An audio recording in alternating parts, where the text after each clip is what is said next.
Hey guys, Max Perez from Digital Octopus. Today I'm gonna show you guys how to put a 5th gen Camaro in one of these head units here. Usually from the OS that comes with, it has a Gen 6 and we want to go ahead and change that to a Gen 5. You could do this with any of these DOTS 1015.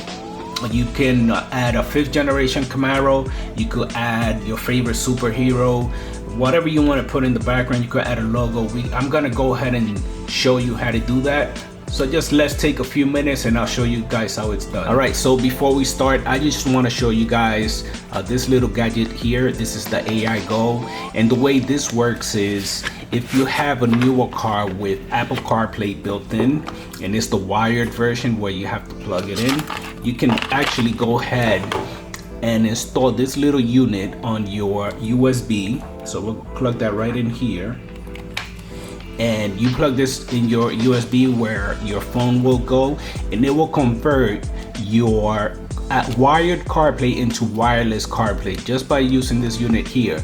And not only will it give you the wireless CarPlay capabilities on your current radio, you can also watch YouTube, you could stream videos, you can do everything that you'll be able to do on an Android head unit in your existing head unit. So remember, you must have wired CarPlay in order for this to work. All right, so the first thing we're gonna need is obviously a PC computer or a Mac computer. It could be a laptop, it can be anything that you can download files just to make it easier. We're gonna need a USB drive. It could be a real small one, doesn't have to be a big one. It could be 1 gigabyte or less, doesn't matter. And we're gonna need a paper clip just like this, and we're gonna straighten it out like that. I'll show you how to do that in a second. And let's go to our computer. All right, so the first thing we want to do is get our picture. It could be, like I said, it could be any picture, it could be any logo, whatever you want. And we're gonna open up this page called remove.bg, and all we're gonna do is drag the image in there, and this will cut out the background for us, and it's completely free. All you have to do is click on download, and then we're gonna drag that picture. We're gonna just take a look at it. We're gonna put it on our desktop just so it could be easier for us to find. So I'm gonna go ahead and drag that right in here. And the next step, what you're gonna do, which is the most important step of them all, you gotta rename this file to zxwlogo.png, all in lowercase, just like it is on the screen. Now we have an image called ZXW logo. We're gonna drag that right into our thumb drive, and we're gonna eject it. Now this works on PC and Mac, so now we're gonna walk to our head unit and we're gonna plug it in. All right guys, so here we are in front of the head unit, and the first thing we want to do is take our paper clip and we're gonna unfold it just like that. This way we have a little tip, and we're gonna use that later to reset that unit. So we're gonna put this on the side for now, and the next thing we're gonna need is the USB that comes from the radio, the USB port, and we're gonna put the file that we just saved right in here. So we're gonna go ahead and plug that in. And once that's done, we're gonna set that aside.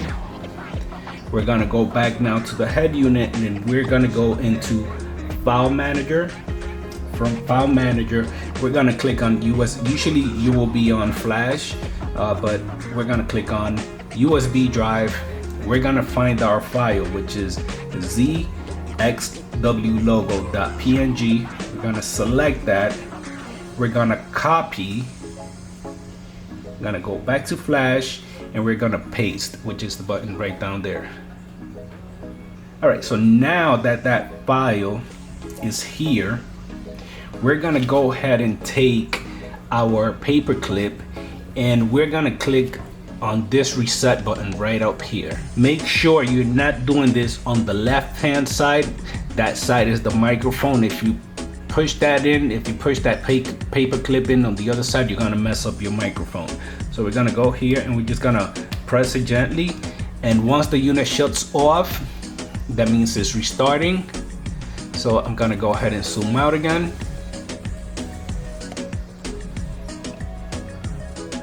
here we are. I'll show you guys how to change this logo. This one looks a little bit distorted. This is just because I was doing a test, but you could basically put any image you want in there. This Android always stays. This is like when you start your Windows computer, it's gonna say Windows on it. So Android, it's an Android system, so it's gonna require for this logo to come up. You can't not change that. So there it is. There is our new car now. And I'm gonna go ahead and zoom in. I'm gonna go back to the home screen. It's trying to connect to my phone, but there it is, our 5th generation Camaro on the new system. So if you guys have any questions, contact me at digitaloctopusradio.com. Leave a message and we'll get right back to you. So I hope this video helped you guys, and enjoy, have fun. You could try different things. It doesn't necessarily have to be a car. You could do your favorite character. It could be, you know, any superhero, whatever you want to put in the background right here is all up to you. So you guys have fun, take care, and I'll catch you guys on the next video.